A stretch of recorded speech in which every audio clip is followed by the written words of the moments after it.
A Harris County jailer charged in the death of an inmate at the county jail. That inmate died during the February 2021 freeze. That detention officer now facing manslaughter charges. Janelle Bluda joining us now with the details. Janelle.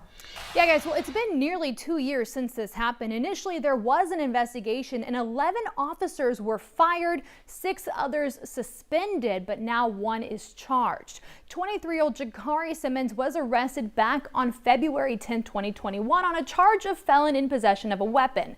6 days later, investigators say Simmons used his clothes to clog and flood his cell toilet. Detention officers had to clean up the mess, and that led to a fight. The DA's office says Simmons was then left in the cell without clothing, which is a violation of jail policy. And when officers returned later, Simmons reportedly threw his meal tray at an officer and, quote, charged at him. The officer punched Simmons in the face and used force again when removing Simmons from the cell. The sheriff's office says it was in that confrontation that Simmons received multiple blows to his head. He received a medical evaluation and was later returned to his cell, but he was left unmonitored because of a power outage related to the winter storm and the failure of detention officers to check on him as required. The next day, Simmons was found unresponsive and later pronounced dead at the hospital.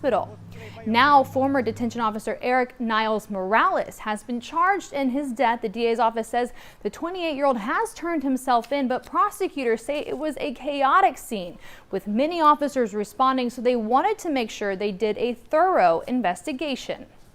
With that number of people involved and the memory issues that a lot of the witnesses have because of the chaos of the situation, there had to be multiple grand jury presentations. There was a lot that had to go into just trying to piece together what actually happened that day. When you walk into the jail, we believe you should walk out, and that is important. The indictment charges that Morales assaulted Simmons by kneeing him in the head, striking his head against a door, and dropping him on his head, resulting in his death. Clark does not expect any other officers to be charged unless new evidence comes forward. Guys. Janelle, thank you.